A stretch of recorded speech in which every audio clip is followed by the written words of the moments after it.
बाबूराव ई तोरा छै ने रे किसान व्यक्ति बाबूराव मकई के घाटा तोरा नहीं खिले तो ने हरियरी है तो गई बाबूराव इतने जल्दी तू हमरा कहे आय है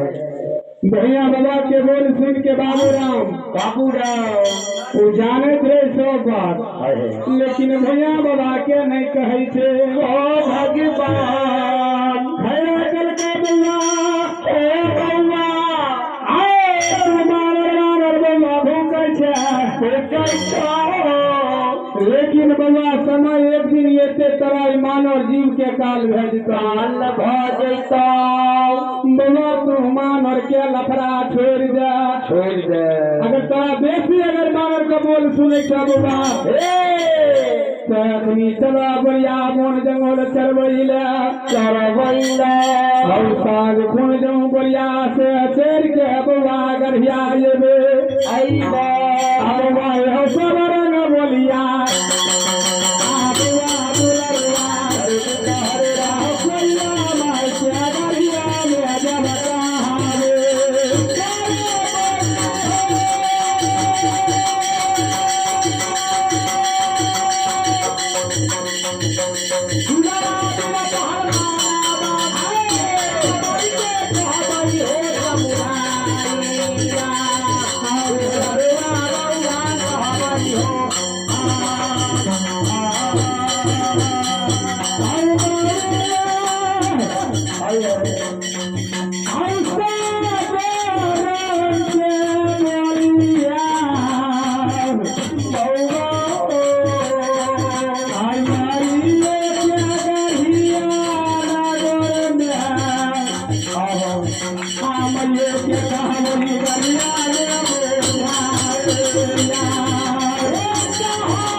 गांव बढ़िया में कैसे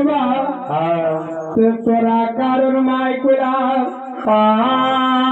सोनपुर मेला से सोनार मंगा के आठ तरफ क्या घाटी बना के बच्चा के गला में दुआ पिन्हा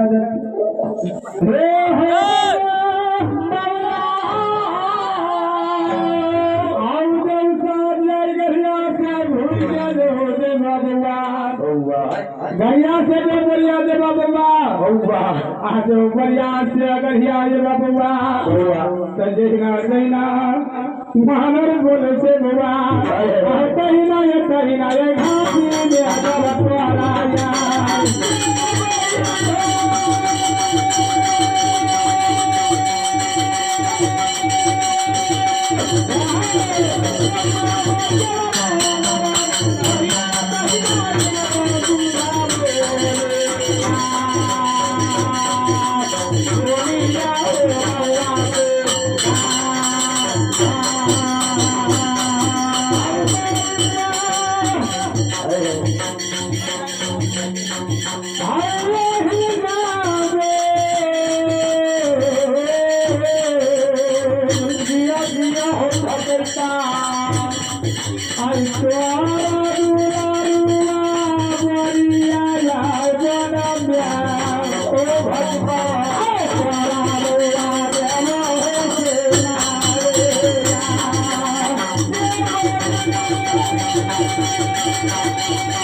ये जैना माने बोले के तैना तरह वो घाटी से बउआ बोल सुनिया भाई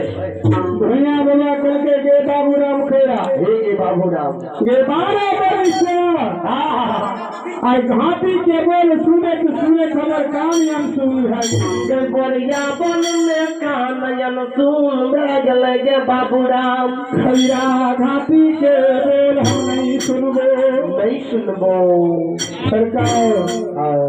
जब आदमी के दिन खा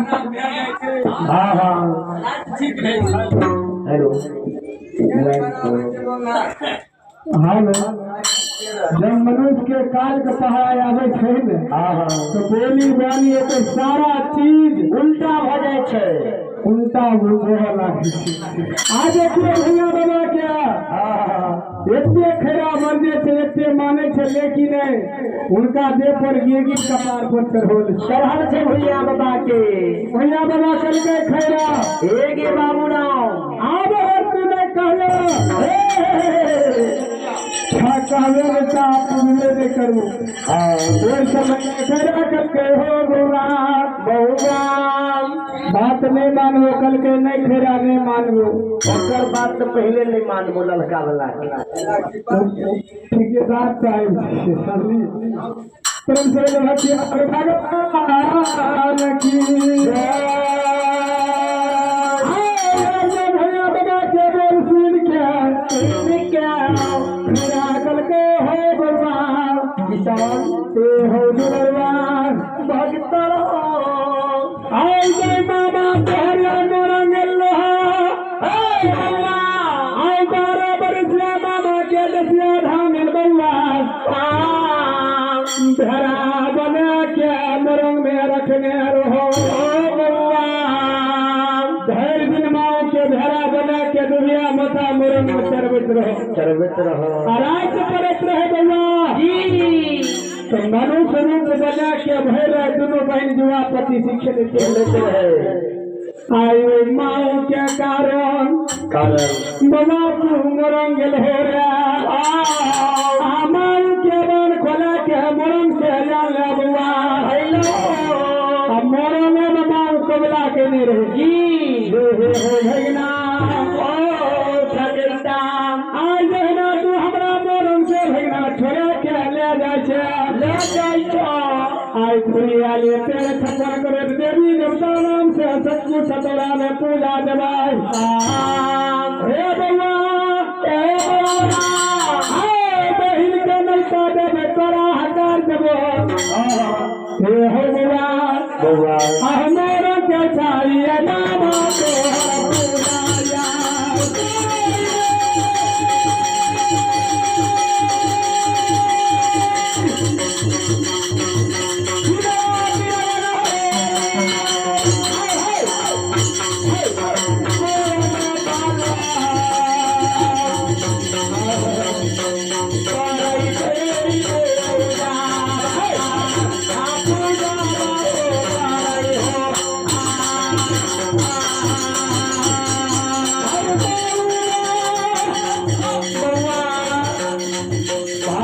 को बदल दो